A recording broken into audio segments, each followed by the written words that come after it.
The deacon drags a reed brush through sanctified machine oil, inscribing slow circles across the mag seal of Vault Theta 9. Each loop receives a clipped prayer. Each prayer earns a click from the locking cogitator. Behind shock-mole cordons, farmhands wait in silence that looks like patience and tastes like fear.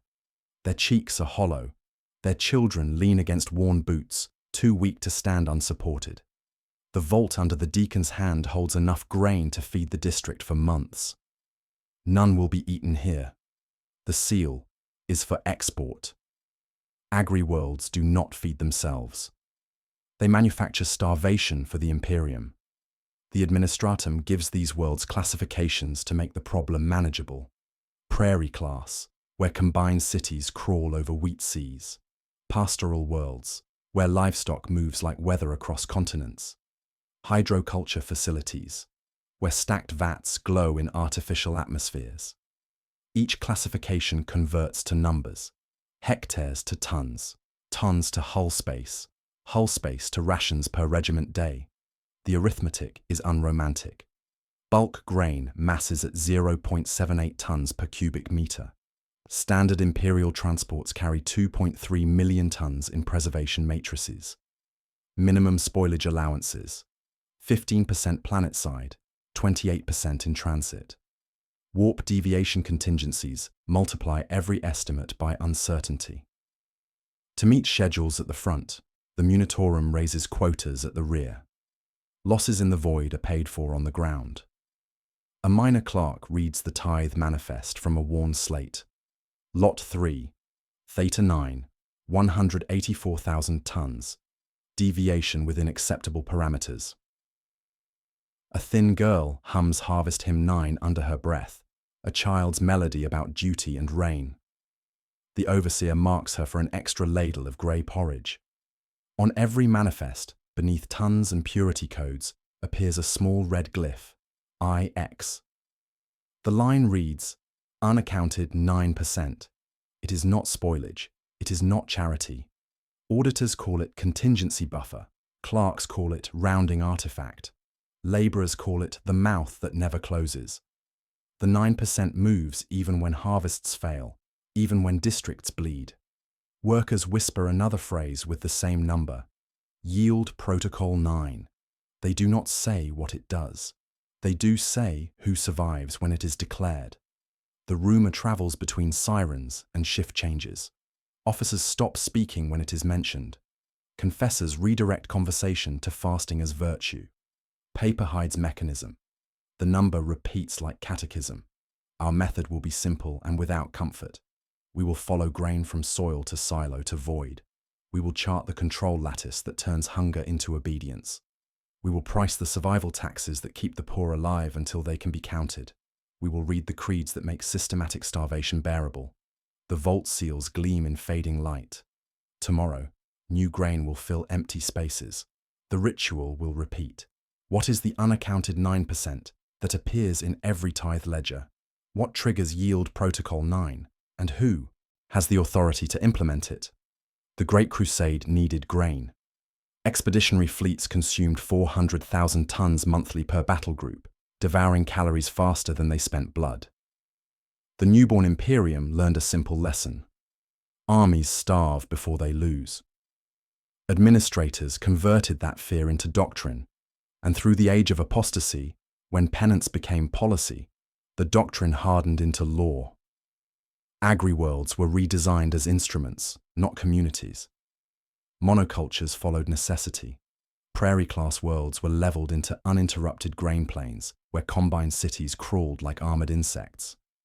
Pastoral worlds culled biodiversity for uniform herds that could be counted at a glance. Hydroculture stacks replaced valleys with vertical vats measured to the microliter. The logic was auditability. One crop, one pest, one schedule, one tithe form. Variance became sedition. Diets narrowed with the fields. Warp travel imposed tyranny on planning. Journey times varied by centuries. Cargo spoiled in the immaterium. Ships arrived early, late, or never. The Munitorum compensated with exponential over-ordering. If one transport in 3 reached its destination, extract from 4 worlds to feed one front. If spoilage claimed half the cargo, double the harvest quotas. Every vanished freighter was replaced by a starving township. A single sentence makes this coercion lawful. Administrative Code 7.4, subsection 12. Agricultural output shall prioritize off-world export requirements over local consumption needs. 23 words. The export first principle became a scythe across 10,000 worlds, demoting local hunger to accounting noise and recasting surplus as sin. Institutions give the sentence teeth. The planetary governor's granary chancery reconciles tithe ledgers with population registers, issuing ration tiers that make obedience edible. Agri-adept surveyors march transects with augmetic lenses, driving stakes and stamping soil indices that become quota multipliers. Mechanicus biocogitator labs refine high-yield strains whose appetites for sacred fertilizers bind worlds to off-world supply chains.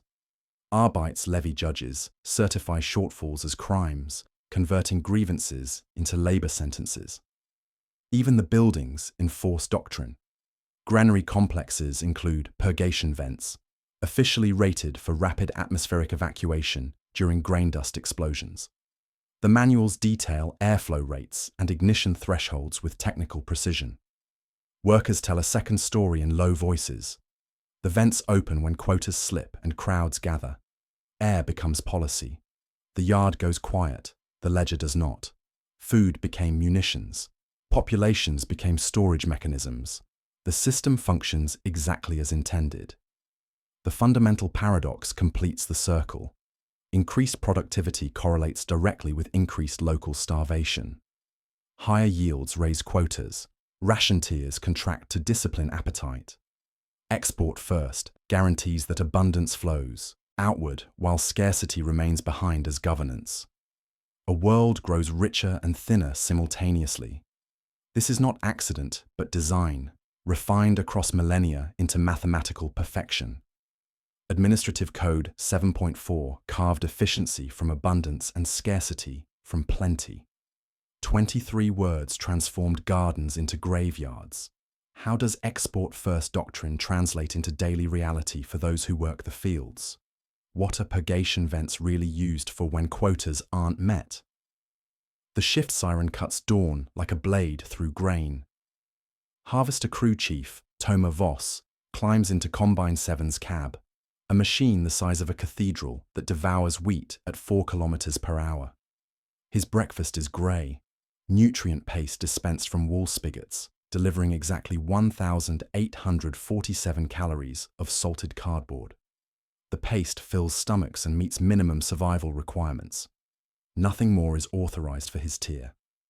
Through reinforced glass, he watches continent-spanning wheat seas bend under artificial wind, calculating tonnage to silo, silo to shuttle, shuttle to tithe. The numbers always balance, the people never do. 30 kilometers away, GrainChem's sampler Sarah Caney draws samples from transport silos, testing moisture content and contamination levels. Her auger needles bagged grain, checking protein percentages and fungal loads. Acceptable transport quality means 14% moisture maximum, 9% protein minimum, spores below detection threshold. She stamps green or red with mechanical precision. Red lots still feed someone, somewhere, just not here. Her rations are brown, processed grain biscuits that crumble like sweetened dirt between teeth. Brown contains actual food molecules, not just synthesized nutrients. This privilege costs her 16-hour shifts, because spoiled grain means failed tithes, and failed tithes mean Arbeits investigations. In Distribution Center 12, ration clerk Merrick Noss unlocks his cage and checks the daily ledger. The hierarchy of nutrition mirrors the hierarchy of authority. Grey for laborers, the pace that sustains without satisfying. Brown for overseers and skilled technicians, grain that remembers being food. White for clergy and governor's staff. Actual bread, vegetables, protein that once moved and breathed. Bodies become proof of rank. Hunger becomes evidence of station. The shadow economy operates in scraps and seconds. Beet sugar crystals fall from transport conveyors. Workers pocket them like gems. Marrow bones discarded from white ration kitchens become soup stock traded for boot repair.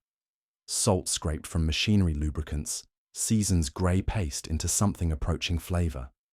Night cart operators skim condensation from grain storage, selling moisture by the cup. Every transaction carries risk. Hoarding food is theft. Sharing food is conspiracy. Trading food is sedition. 7-year-old Kess steps forward on bare feet, thin hands clasped, reciting Harvest Hymn 9 without missing a note. We plant in faith, we reap in duty, we give our grain to distant stars. Each word earns assessment. Perfect recitation earns an extra ladle of grey paste. Merrick drops the portion into her tin and accepts the confessor's approving nod. The hymn transforms hunger into performance, desperation into devotion. On every ledger's bottom line sits the red stamp that haunts distribution. Loyalty Reserve, 9. 9% of every shipment vanishes into locked sub-vault 3B before distribution begins. Merrick has never seen that door open. He has seen Arbites eat well during unrest. He tells himself these are unconnected facts, but his hand shakes when sealing the reserve line. Whispers circulate between shifts. Yield Protocol 9 means punishment for quota failures. The overseer's eyes move to vent grids. The confessor praises fasting as shield against sedition. No one defines the protocol directly. Everyone fears its activation. At shift's end, workers gather around heating grates. Old Vex gnaws synthetic holster leather, working his jaw patiently. Chewing this, is it penance or theft? The question draws tired laughter. Penance if the commissar's watching, Toma answers. Theft if he's not. Who controls the loyalty reserve, and where does that 9% actually go? What enforcement mechanisms transform hymns from comfort into compulsion? The extraction machine requires more than fields and silos. It requires hands on throttles, each preventing the others from loosening their grip. No single institution could maintain quotas alone, but their interlocking authorities form an unbreakable lattice of mutual dependence and enforced scarcity. Administratum tithe auditors arrive with clip seals and data slates slaved to sector cogitators. They do not taste grain, they measure it. Moisture content to 3 decimal places. Protein percentages cross-referenced against historical yields. Transport certification stamps applied with blessed wax. Their power flows through documentation. What lacks proper recording does not officially exist. Drought becomes insufficient precipitation documentation. Crop failure becomes yield variance requiring investigation. The red IX line, loyalty reserve, passes without comment on every ledger they approve. Arbites levy judges translate scarcity into crimes with template precision. Hoarding food exceeds legal possession limits. Sharing rations constitutes unlicensed distribution. Gleaning fallen grain qualifies as theft of imperial property. Summary judgments convert malnutrition into labor sentences. 3 days per stolen calorie, served on reduced rations. Justice feeds itself while starving its subjects. PDF detachments guard transport infrastructure with lass rifles and calculated boredom. They patrol granary perimeters, escort convoy routes, maintain checkpoints where identification determines food access. Their loyalty depends on steady rations from emergency stores stamped 9. Well-fed guards protect empty silos from hungry crowds. The irony sustains through compartmentalization. Ecclesiarchy confessor registrars manage souls as inventory. They record sins as consumption risk factors. Gluttony marks families for reduced portions. Pride indicates sedition requiring nutritional discipline. Despair suggests insufficient faith, warranting caloric correction. Salvation becomes synonymous with systematic starvation. Hymns are scheduled at distribution choke points to slow movement before seizures. Mechanicus Magi control maintenance as planetary leverage. Combine harvesters require sacred unguents available only through tech priest blessing. Irrigation systems depend on machine spirit appeasement ceremonies timed to quota reviews. A withheld firmware blessing idles entire harvest wings until compliance pledges are signed. The Omnissiah's will aligns perfectly with administrative convenience. The monthly tithe board convenes under portrait lamps. Governor, auditor, Margos, judge, confessor. Agri-adept drought warnings lie on mahogany. Aquifer pressure dropping, soil moisture critical, weather control arrays 18 months overdue for maintenance. Insufficient documentation, the auditor rules. The Magos declares systems functionally adequate within parameters. The judge reports no tactical concerns. The confessor recommends public fasting. The governor references sealed Agri Mandate 7.4 as authority, but the document remains unopened, ribbons intact. The meeting concludes with quota increases to compensate for projected efficiency improvements. All invoke sustainable balance while signing orders that raise extraction, tighten rations, defer repairs. Balance becomes a euphemism for controlled collapse. Infrastructure failure signals approach like distant thunder. Weather grids blinking overdue, aquifer needles buried in red zones, transport lines operating at dangerous capacity. What does Agri-Mandate 7.4 actually authorize when unsealed? What happens when the failing infrastructure can no longer support extraction demands? Artificial scarcity breeds its own economy, where survival becomes a series of calculated thefts. Each stolen calorie carries compound interest, punishment that multiplies hunger while creating the desperation that drives more theft. The mathematics of survival operate on borrowed time, paid in flesh and hope. Huskers trail the combined cities at dawn, brush brooms tied to their wrists so Arbites cannot call them thieves with empty hands. 9-year-old Mira Kess moves at the machine's margin where chaff blows and kernels fall, her fingers plucking grain from conveyor edges with pianist precision. Each pocketed palmful is a calculation. 3 days penalty per stolen calorie if caught, but 3 hours of work survived if not. The fine dust that accompanies her prize settles in her lungs. Crop lung, the Husker children call it.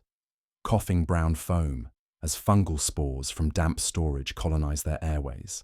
They joke that they're growing their own harvest. Inside their chests. Night cart operators move through storage complexes after curfew, siphoning condensation from grain transport lines.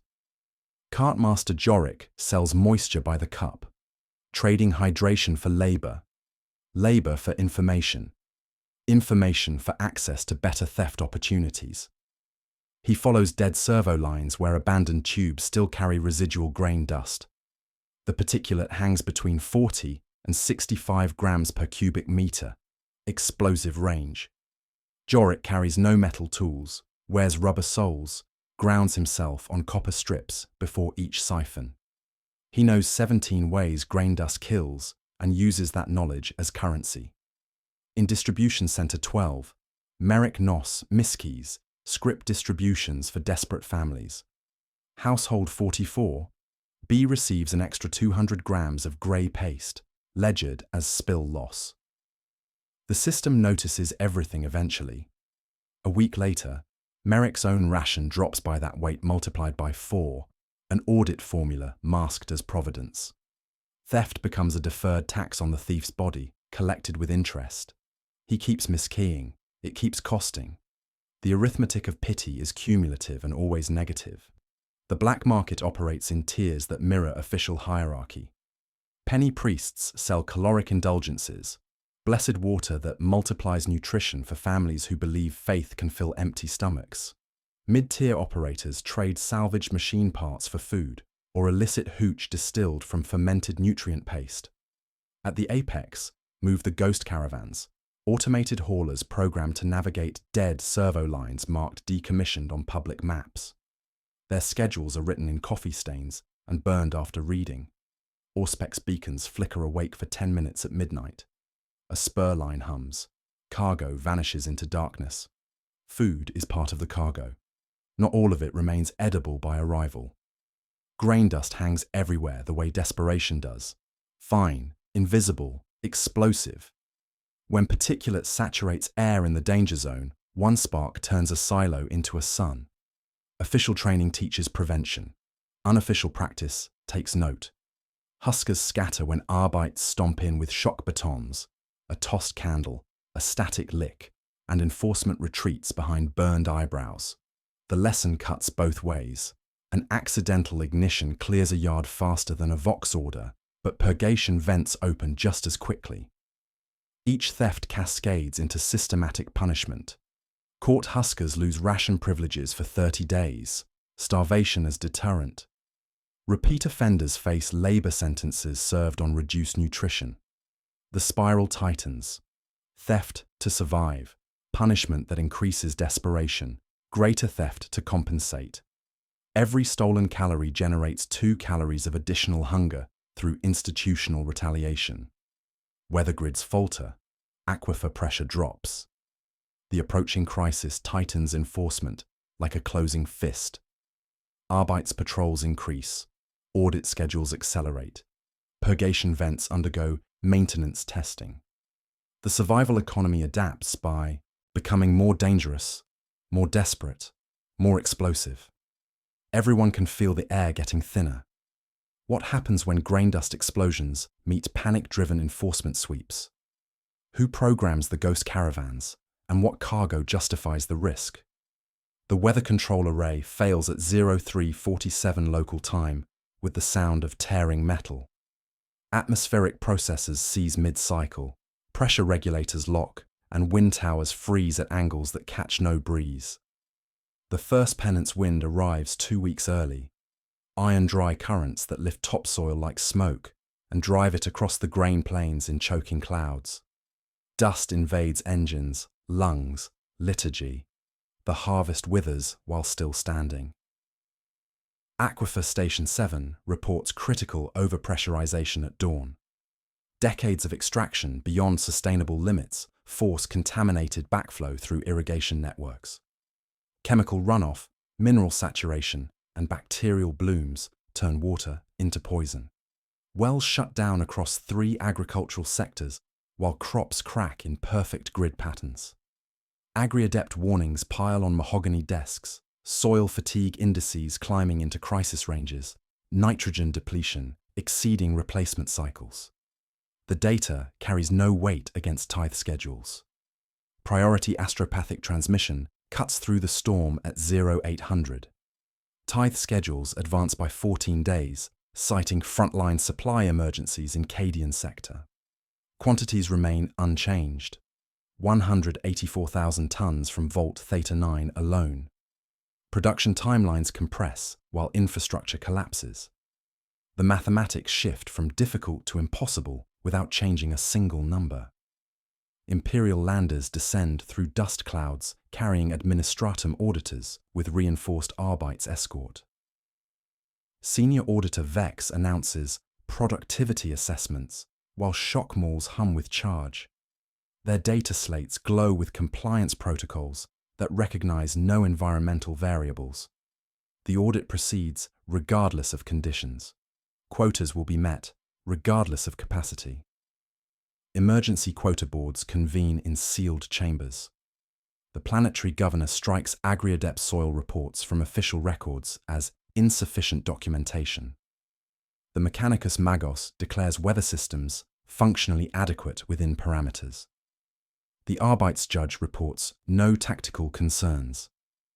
The confessor recommends public fasting as harmonization with adversity. All invoke emergency protocols, while denying emergency exists. Yield Protocol 9 receives preliminary authorization as standing emergency authority. The sealed Agri-Mandate 7.4 moves to active status without public reading. The governor's adjutant prepares implementation orders while purgation vents undergo safety testing. Fans turn once and sigh, lifting yard dust in perfect rings. Ecclesiarchy preparation accelerates. Mass sealing rites require consecration oil by the barrel, enough to seal 40 complexes simultaneously.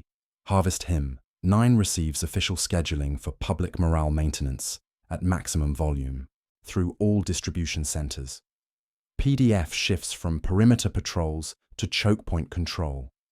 Toma Voss watches wind strip fields down to mathematics. Sarah Caney receives revised moisture thresholds that will fail every sample.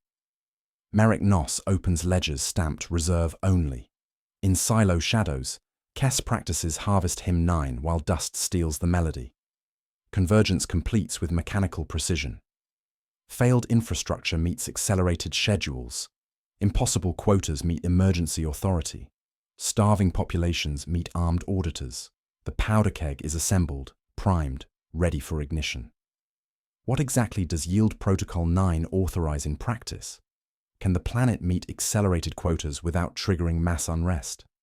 The Penance wind transforms day into iron twilight, reducing visibility to mere meters while coating everything in granular, choking haze. Imperial landers descend through the storm like falling cathedrals, their engines screaming against particulate that turns air into sandpaper.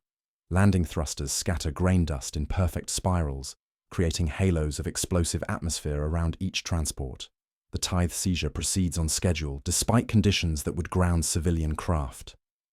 PDF cordons snap into position around Granary Complex Theta with practiced efficiency. Shock mauls hum, active, while lass rifles track movement through dust-hazed air. The crowd gathers despite the storm, families clutching empty sacks and expired ration scrip, hoping for mercy that policy prohibits. Desperate arithmetic spreads through whispered calculations. Early seizure means no reserve grain for local distribution. The grey paste dispensers will run empty by week's end. Deacon Voss raises his voice over wind and engines, intoning Harvest Hymn 9 at maximum volume. We plant in faith, we reap in duty, we give our grain to distant stars. Mechanicus adepts unspool consecration oil across vault seals, while servo skulls project canticles through static-filled vox grills. Sacred ritual proceeds while infrastructure collapses. Form over function, ceremony over survival. The crowd presses against barriers as realization crystallizes into mob pressure. The trigger is banal. An Auspex scanner misfires during humidity checks, its energy discharge arcing through grain dust suspended at 52 grams per cubic meter, well within explosive range. Fire blooms across the yard in a curtain of superheated air that consumes oxygen and leaves charred shadows on silo walls. The firestorm lasts 3 seconds. Panic follows physics as the crowd surges against barriers while PDF troops retreat behind respirators. Harvester Chief Toma Voss finds himself trapped in the suffocating yard as bodies press from all sides. Dust fills his lungs while the crowd becomes a crushing wave. Through chaos, he hears the governor's adjutant activate Yield Protocol 9 over encrypted Vox. Purgation vents to active. Clear the yard. Atmospheric processors reverse flow, drawing air from the granary complex. The yard becomes a vacuum chamber. Toma claws at his throat as oxygen vanishes, understanding finally that this is not chaos, but control. Senior Auditor Vex monitors through reinforced observation ports, his data slate logging casualty numbers against extraction efficiency projections. 2 columns balance, throughput versus disruption. The human cost registers as crowd management variables in footnoted appendices. His stylus hovers over the 9th line, loyalty reserve, authorizing allocations to shock ration cadres, transport crews, and audit personnel. Numbers stabilize as bodies fail. Confessor Caney leads Harvest Hymn 9 at increasing volume, her amplified voice drowning screams with devotional melody. We plant in faith, a child collapses. We reap in duty, an elder clutches his chest. We give our grain to distant stars. The yard grows quiet except for hymns and failing respirators. Sacred song becomes acoustic camouflage for systematic suffocation. The loyalty reserve activates simultaneously. Sub-Vault 3B opens for the first time in months, releasing stockpiled rations to maintain extraction capability. Well-fed guards step over starved bodies while loading continues. The 9th line finally reveals its purpose. Selective nutrition during crisis periods, ensuring enforcement apparatus remains functional while populations fail. Loading completes at 13:47 local time. Imperial transports lift through dust storms with holds full of grain while the yard lies still. Vault seals gleam with fresh consecration oil. Official casualty reports list 17 deaths from atmospheric complications during routine tithe collection. The seizure meets all quotas. The tithe launches as scheduled. Success is measured in tons extracted, not lives expended. Who wrote the legal authority for Protocol 9, and when was it first implemented? What is the true purpose of the loyalty reserve in Imperial doctrine? The wax seal breaks with institutional finality. Governor Thane's adjutant photographs each page under archival lamps, while a deacon murmurs legal benedictions over parchment that transforms starvation from crime into policy. Agri-Mandate 7.4 bears the full weight of Imperial authority. Aquila seals, subsector stamps, and ratification codes dating from M37.041, when Sebastian Thor's reforms carved administrative efficiency from human suffering. The document's full designation reads, Protocols for Scarcity as Administrative Discipline. Section headers follow in doctrinal sequence. Export primacy, population conditioning, emergency ventilation authority, reserve provisioning. The language maintains bureaucratic precision while describing systematic murder as operational procedure. Margin notes reference Munitorum Supply Doctrine 3.2 and War Patrician Compensation Protocols, formalizing over-extraction as standard practice across Imperial space. Subsection 7.4.12 codifies the export-first principle with mathematical clarity. Agricultural output shall prioritize off-world export requirements over local consumption needs, with population nutrition calculated as minimum input necessary to maintain production capacity.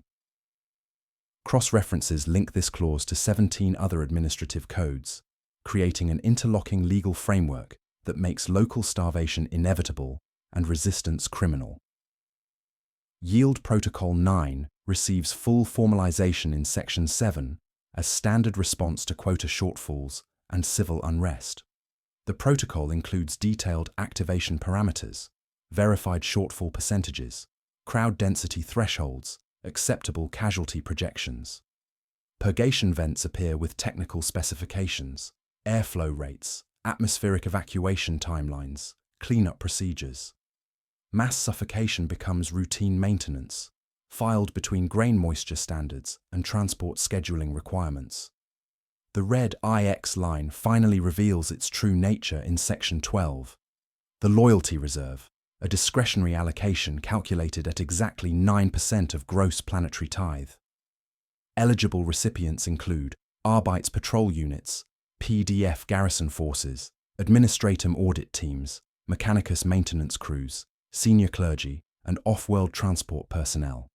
Non-eligible populations encompass all local civilian classes unless designated for morale operations. The reserve ensures enforcement apparatus remains well fed while subject populations fail according to design. The mandate explicitly describes local famine as corrective population pressure and efficiency optimization through resource constraint. Hunger becomes administrative tool, transforming potential rebellion into ritualized endurance. The system perpetuates itself through selective nutrition. Those who maintain extraction machinery receive calories, while those who produce food starve systematically. Official justifications echo through archived testimony. Planetary Governor Thane invokes necessity. Wartime requirements demand steady supply chains. Local sacrifice serves galactic survival imperatives. Arbeits Judge Vex praises operational efficiency. Cleaner than Lasfire, more permanent than mass arrests. The protocol sorts compliant populations from seditious elements naturally. Mechanicus Magos Cani contributes mathematical rationalization. Optimal resource allocation metrics maximize Imperial survival probability through calculated population management. The central revelation crystallizes with devastating clarity. Agri-World starvation is not system failure, but deliberate policy design. Export-first protocols, Yield Protocol 9, and loyalty reserve systems function exactly as intended. The Imperium does not accidentally starve its agricultural populations. It manages them through engineered scarcity, converting abundance into control through systematic deprivation. What appeared as bureaucratic incompetence reveals itself as administrative precision. Agri-Mandate 7.4 was sealed, not to hide chaos, but to hide clarity. The document transforms charity into crime, hymns into compulsion, and survival into privilege. Every vent test, every ration reduction, every IX stamp serves documented imperial policy. The system works as designed. Who profits from the reserve system, and how extensive is the beneficiary network? What other corrective pressures does the mandate authorize? Engineered scarcity breeds its own ecosystem of predators who convert desperation into currency. Where hunger is predictable, profit can be forecast to the decimal. Crisis becomes an asset class, and the loyalty reserve system creates winners by design. Rogue trader dynasties purchase crisis commodity tranches at 30% below standard rates, timing acquisitions to coincide with Protocol 9 activations. House Quintanus maintains standing contracts for distressed agricultural assets, their manifests listing grain acquired during atmospheric complications at rates that would be criminal if applied to weapons or sacred texts.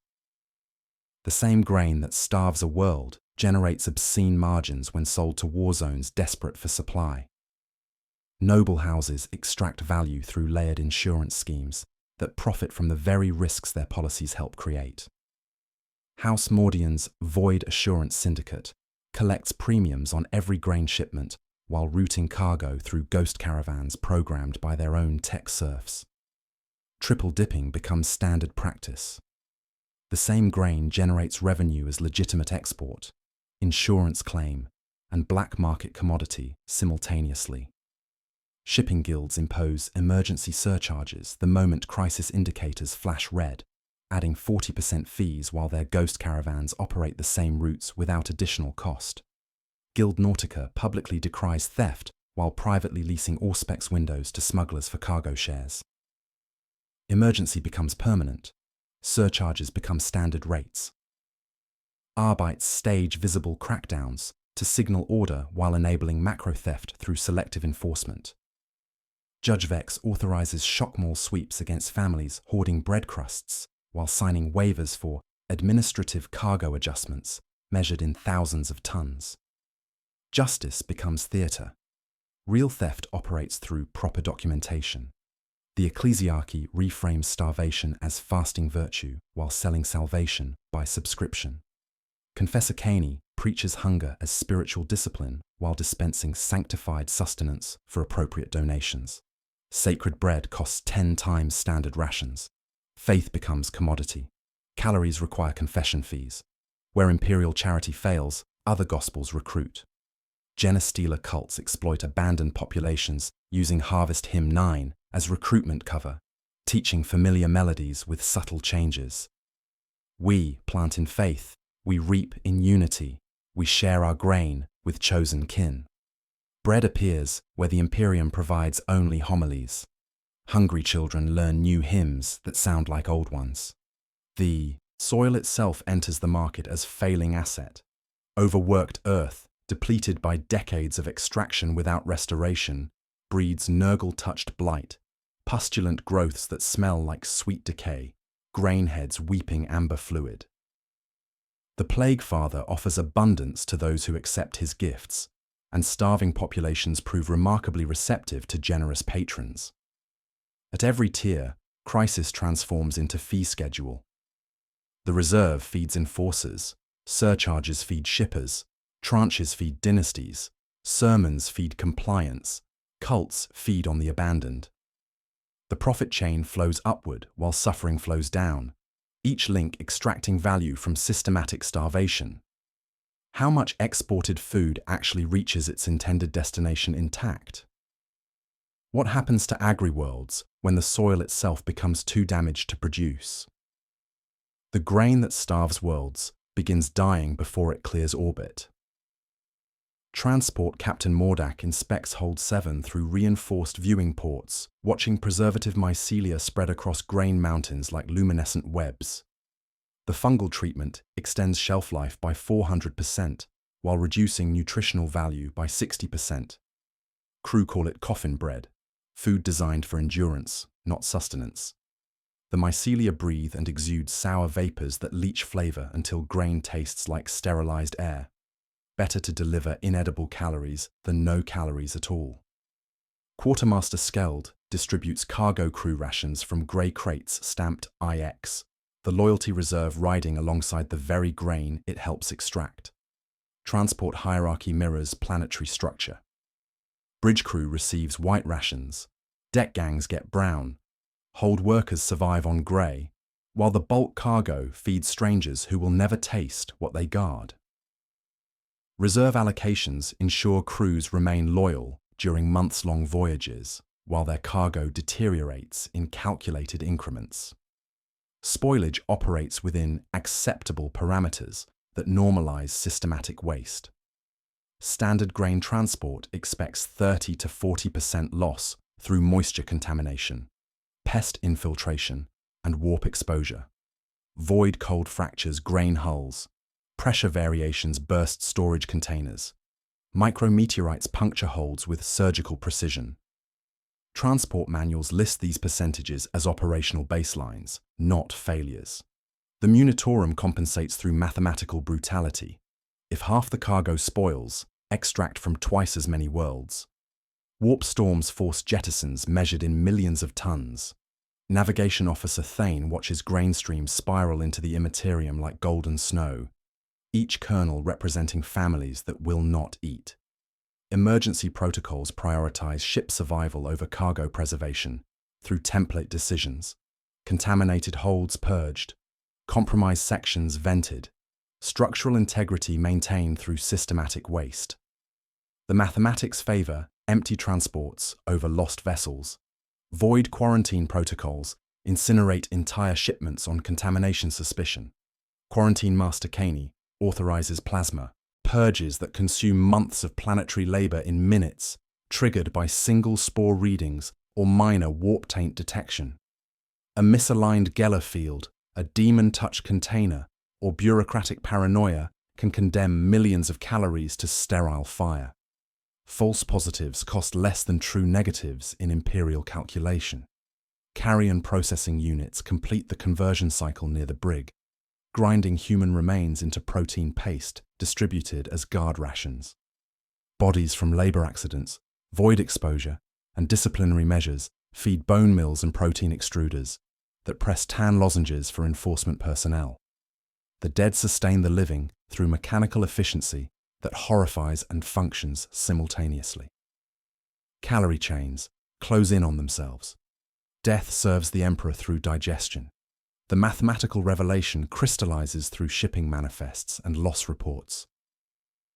Munitorum doctrine compensates for transport losses by over-extracting at source, creating a feedback loop where off-world waste directly increases on-world starvation. The formula operates with bureaucratic precision. If expected transit attrition equals A, extraction quotas become demand divided by 1 minus A.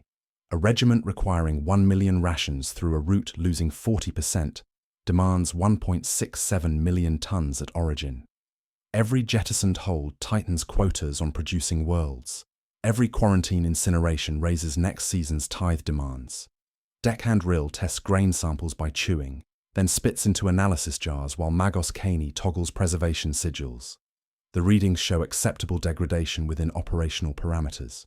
Mold threads lace the storage seams anyway, growing profit and loss together in the same dark holds. The system devours itself like a machine eating its own components to fuel the furnace. Waste in the void multiplies suffering on the ground through mathematical multiplication that treats loss as planning variable rather than failure. Every successful delivery is purchased in advance through systematic extraction that renders transport inadequacies into starvation policy. How does the Imperium replace Agri-Worlds when extraction renders them uninhabitable? What remains when even the soil becomes too poisoned to sustain life? Prandium died twice. The Tyranids killed its body, but Imperial policy had murdered its soul through decades of systematic extraction, disguised as agricultural excellence. The world's final season reveals how the Imperium's hunger preceded the Great Devourers by generations. Administrative records from 745.M41 describe paradise in ledger entries. Cultivation rows stretched unbroken across 3 continents, each furrow laser-straight and measured to the centimetre. Harvest yields exceeded quotas by 23%, while population health indices remained within acceptable parameters. Children sang Harvest Hymn 9 with genuine joy, believing their labour-fed heroes across the galaxy. The planetary governor received commendations for efficiency. Pride was permitted when it made quotas easier. Survivor testimonies paint the same season through different eyes. Harvester Jorick Thane describes soil requiring increasing fertilizer inputs each cycle, sacred chemicals shipped from Forge Worlds at exponential cost. The earth got hungry, he remembers. Fed it more, it wanted more. Aquifer engineer Sarah Kane tracked water table depletion through maintenance logs, pressure dropping annually, wells drilled deeper, pumps working harder. The mathematical contradiction emerges through cross-referenced files. Prandium's surplus production required importing more calories in fertilizer and fuel than it exported in grain. Then the sky went strange. Shadow in the warp preceded physical arrival by months, but tithe schedules remained unchanged. Astropaths screamed and fell silent. Administrative ledgers demanded standard deliveries. The air tasted of tin and old rain. Birds vanished. In orchards, leaves curled as if listening. Emergency protocols activated too late. Grain reserves had been exported the previous month according to routine scheduling. When Hive fleet behemoths' bioships blotted out the sun, the calculus collapsed and clarified. Reclamation pools dissolved bodies, while capillary towers drained aquifers already failing from Imperial extraction. Ripper swarms consumed topsoil already exhausted by monoculture demands. The Great Devourer found a world pre-digested by its own government, requiring minimal effort to convert remaining biomass into fleet fuel. What the swarms accomplished in days, export-first doctrine had achieved across decades. Administrative ledgers continued demanding tithes from dead worlds for 3 years after consumption, revealing the system's inability to distinguish between abundance and crisis. Phantom quotas haunted empty space, while clerks marked "payment deferred" on ledgers tracking grain from worlds that no longer existed. The bureaucracy outlived the planet it was designed to exploit. On a shrine built from orbital debris, a pilgrim places sterilized dirt, Prandium's last sanctioned export, onto an iron plate. The grains scatter without scent. No birds come. She whispers, "Harvest Hymn 9 into wind that remembers nothing." The only memorial to a world that fed millions, now reduced to vacuum where gardens once flourished. What spiritual frameworks allow populations to accept systematic starvation as divine will? How do communities maintain meaning when survival depends on others' death? Systematic starvation requires spiritual architecture to remain sustainable. The ecclesiarchy transforms suffering into sacrament, giving hunger divine purpose through ritual frameworks that make empty stomachs evidence of virtue and full plates suggestions of sin requiring correction. Fallow fasts mark the agricultural calendar with mandatory abstinence periods coinciding with tithe collection schedules. Families observe sickle penances during harvest season. The cruel irony of starving while surrounded by abundance reframed as spiritual discipline. In parish halls adjoining ration depots, confessors lead the blessing of the empty bowl. Families walk circles with bowls inverted, oil and ash tracing rims while murmured litanies promise that vacant vessels draw heaven's favour. Each ritual concludes with administrative stamps moving participants to the back of distribution queues permanently, proof of piety and reliable demand reduction. Labour fraternities brand yield marks into their flesh after shifts, heating sickle irons until they dim from white to red, then pressing Aquila symbols onto shoulders, matching seasonal output numbers. The pain is brief, the scars permanent. Flesh becomes ledger, skin becomes scripture. Confessor Voss recasts grain export as cosmic sacrifice during weekly services. Your hunger is the Emperor's shield, he proclaims, distributing communion wafers to congregants who have not eaten actual bread in months. Families maintain hunger books beside household icons, tallying skipped meals against recorded sins as spiritual currency. 3 missed dinners equal 1 blasphemous thought forgiven. A week of grey paste balances envious glances at overseer rations. Worker Jorik provides gallows humour while chewing synthetic leather. Sanctity tastes like dust, but at least dust is free. The laughter that follows is small but necessary, a pressure valve for spirits stretched taut. Junior priest Thane breaks pose long enough to confess operational truth. Controlled fasting prevents unrest. Smaller bellies breed smaller ambitions. A man consumed by hunger has no energy for rebellion. Piety becomes pacifier. Theology becomes population management through spiritual tranquilizer. Crisis tests this architecture when Genestealer variants surface, using modified Harvest Hymn 9 for recruitment. We plant in faith, we reap in duty, we share our grain with chosen kin, resonates with abandoned populations. Arbites respond with fire, burning compromised hymnals in granary yards, while confessors compose replacement verses overnight. Single word changes carry death sentences. Melody modifications constitute heresy. Kess, now 12 and hollow-cheeked, leads increasingly thin crowds in approved hymns. Her voice cracks on high notes while ribs show through worn fabric. She has become living symbol of systematic success, devoted, compliant, slowly dying according to design. Fewer children stand with her each week. Faith serves as both salve and shackle, offering meaning that makes meaningless suffering endurable while binding populations to systems that systematically deprive them. The catechisms of emptiness transform victims into volunteers through theological manipulation, ensuring that even when bodies fail, spirits remain compliant. What is the true cost-benefit analysis of the starvation system? How does individual survival function within such systematic dehumanization? The Imperial Agri-World is not a farm. It is a factory, not of food, but of starvation.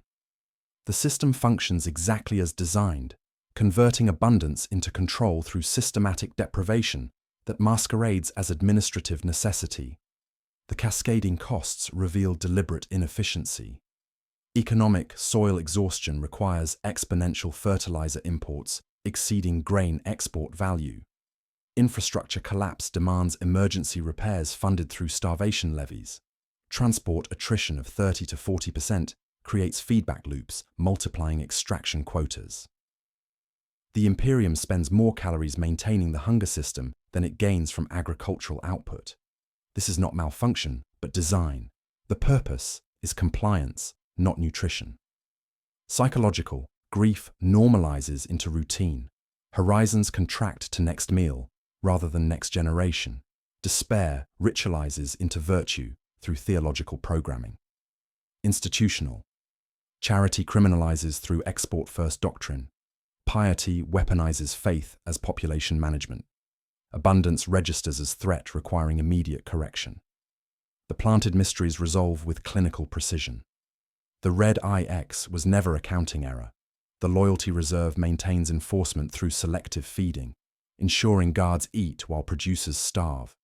Yield Protocol 9 codifies mass murder as administrative procedure, transforming suffocation into routine maintenance. Harvest Hymn 9 comforts the compliant, recruits the abandoned when cults change one word, and echoes thinly as survival lullaby. Every mechanism functions exactly as documented in Agri-Mandate 7.4. The chain operates with mathematical brutality. Export first drains worlds to feed distant wars. Transport losses multiply source extraction through bureaucratic compensation formulas. Ghost caravans and emergency surcharges confirm who profits. Dynasties buying distress at discount, nobles collecting insurance on orchestrated losses, guilds charging victims for their own theft. The system devours its producers and pays itself for the meal. We return to consecration oil gleaming on fresh vault seals. The crowd watching from behind cordons is smaller now, voices thinner, children fewer. Kess leads Harvest Hymn 9 in a voice that weakens like the soil beneath her feet. The mag seal clicks shut. The Aquila stamp dries. Alanda's shadow passes, and briefly, the yard resembles a chapel before wind moves again. Survival demands procedural knowledge encoded as necessity. Count calories carefully. Every gram matters when margins approach zero. Learn transport schedules. Early seizures leave nothing behind. Avoid grain dust clouds. Explosive atmosphere kills faster than starvation. Save 1 coin for clerks. Small bribes purchase large mercies. Keep 1 hymn for hope. Faith makes endurance possible when logic fails. The final accounting provides closure without optimism. Starvation on Agri-Worlds is not malfunction, but manufacture. The Imperium's deliberate conversion of abundance into control. Hunger is infrastructure. The harvest continues until there is nothing left to reap.